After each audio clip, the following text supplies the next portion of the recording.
O patrimônio cultural em pauta na rádio da Universidade. Momento do Patrimônio. Produção e apresentação, Marcelo Coelho de Souza.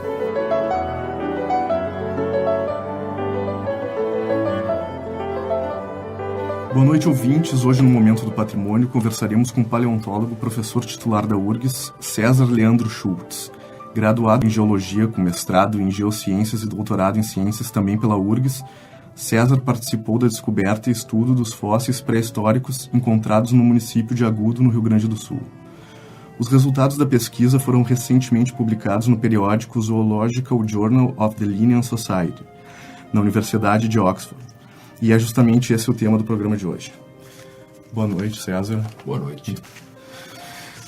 Professor, então o senhor participou da pesquisa que descobriu os fósseis de uma nova espécie de dinossauro, batizado de Bagualossauro agudoensis. Bom, primeiro eu queria saber como surgiu esse nome, bastante explicativo, né, diga-se de passagem, e como se deu o processo de descoberta e análise dos fósseis.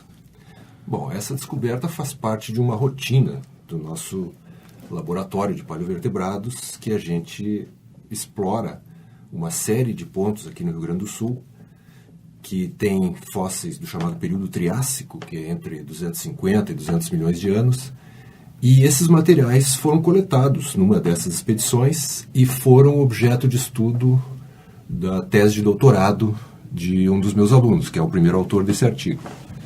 E esse aluno, ele é de Santa Rosa, então ele tinha uma veia bem tradicionalista, assim, ele ia para o laboratório com bombacha, todo piochado. E como esse material que ele trabalhou se tratava de um dinossauro, e esse dinossauro era maior do que os outros que já se conhecia para esse mesmo período, embora não fosse grande, porque naquela época nenhum dinossauro era grande, todos os primeiros dinossauros eram pequenos. Mas esse era um pouco maior que os outros. E aí ele informalmente começou a ser chamado de o dinossauro bagual, que era o grande, que era o maior ali.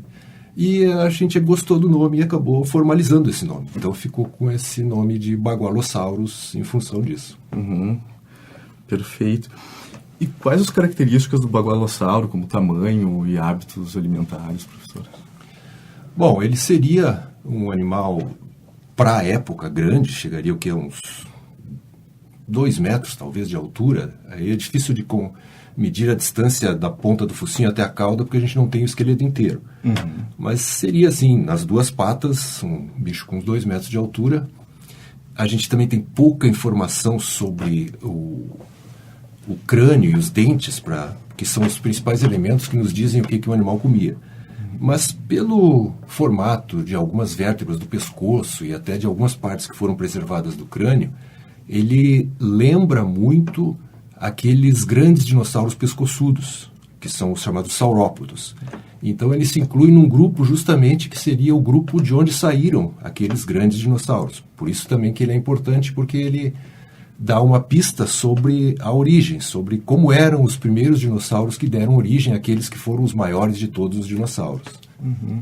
Justamente essa até é a importância, né, do estudo, que ele seria um elo entre esse tipo de dinossauro. Acho que, não sei se bronquiossauro, estou falando isso, aqui. Os braquiossauros e apatossauros, outros desse tipo, que nós não temos, infelizmente, aqui no Rio Grande do Sul. Mas a vantagem que nós temos é que todos os nossos dinossauros aqui estão entre os mais antigos, entre os primeiros. Então, tudo que aparece aqui é novidade, e é mais novidade ainda porque se trata das origens, né, de quem é que deu origem ao resto dos dinossauros mais conhecidos. Em geral, aqui os dinossauros são do período Triássico, né? Os mais antigos são. Uhum. Que é justamente o que a gente tem aqui no Rio Grande do Sul. Uhum. Por azar, a gente não tem aqui rochas do período do auge dos dinossauros, que é o Jurássico e o Cretáceo. Uhum. A gente até tem rochas aqui, mas não tem os fósseis. Então, por um lado, a gente deu azar que não temos aqui os grandes dinossauros, mas por outro lado, a gente tem os primeiros dinossauros, que eram esses pequenos, que são os que deram início a toda essa história.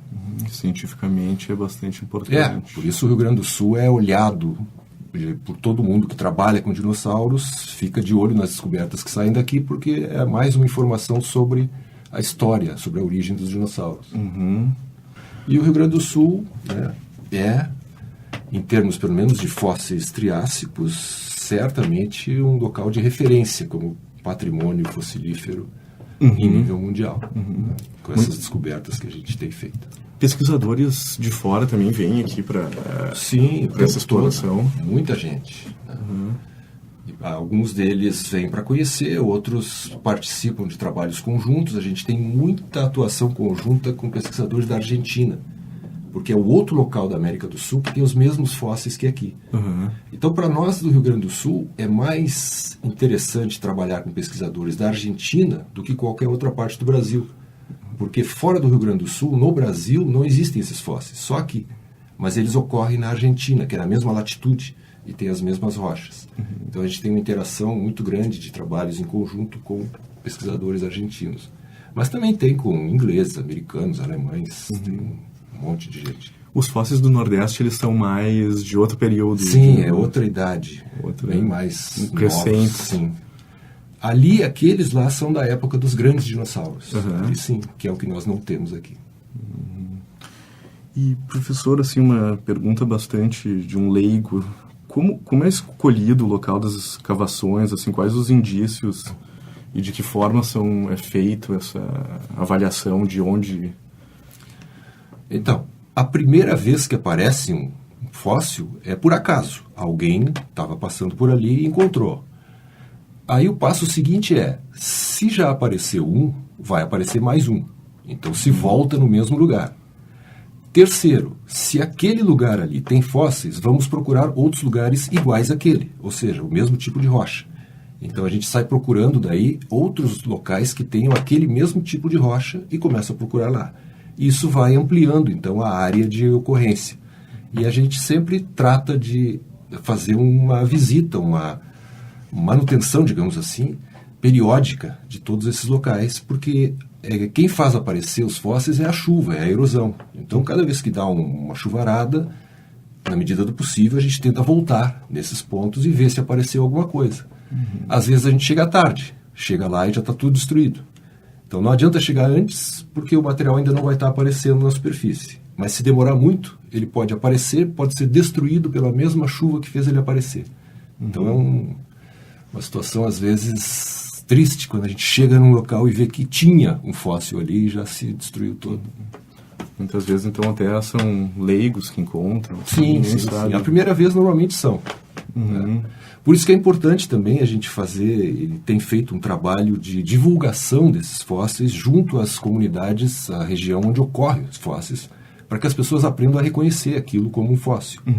E aí, informar alguma instituição local, ou mesmo para nós, para que a gente vá lá, então, fazer a coleta devidamente orientada, da maneira correta, para que não se destrua. Porque apesar de ser o osso que virou pedra, mas na verdade muitos deles são frágeis. Se não manusear da maneira correta, pode destruir tudo.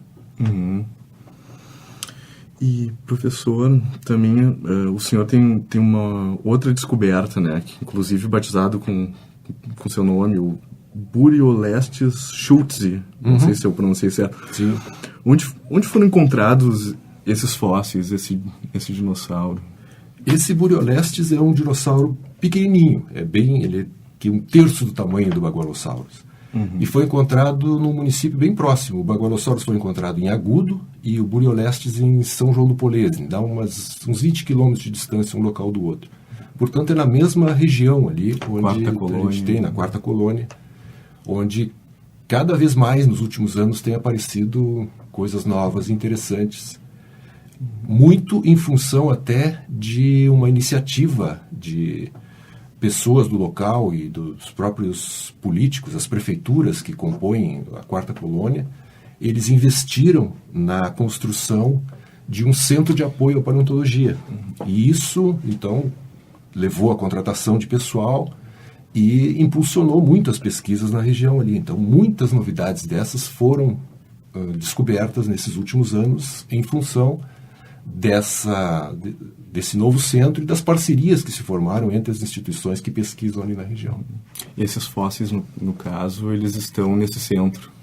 Sim, a gente fez um acordo entre as instituições que todo mundo pode ir pesquisar, coletar, mas que o material que for encontrado na região fica lá, porque agora tem um local apropriado para que ele seja devidamente guardado, que é esse centro, que justamente fica em São João do Polesne, de onde saiu o Buriolestes.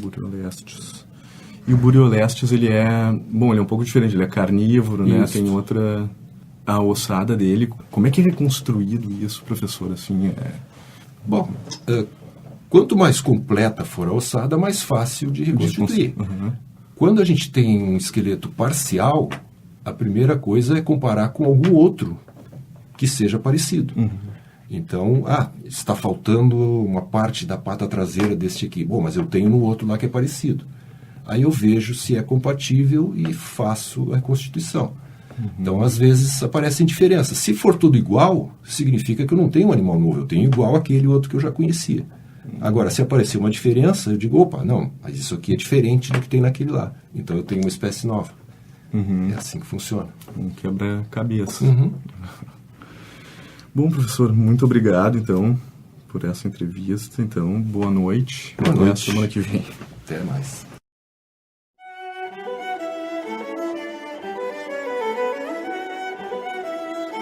Chegamos ao final da primeira parte da entrevista com o paleontólogo, professor titular da URGS, César Leandro Schultz. Neste programa falamos um pouco sobre as recentes descobertas de fósseis pré-históricos no interior do Rio Grande do Sul. Semana que vem continuamos conversando com o professor. Boa noite a todos e até lá.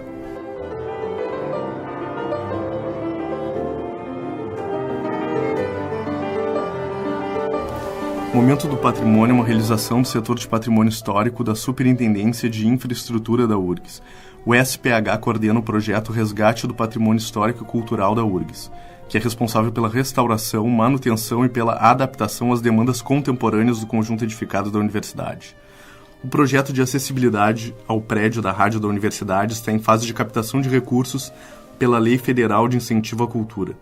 Para saber como contribuir, acesse o nosso site urgs.br/patrimônio histórico ou entre em contato pelo telefone 3308-4500. Este programa teve produção e apresentação de Marcelo Coelho de Souza, na técnica Jefferson Gomes.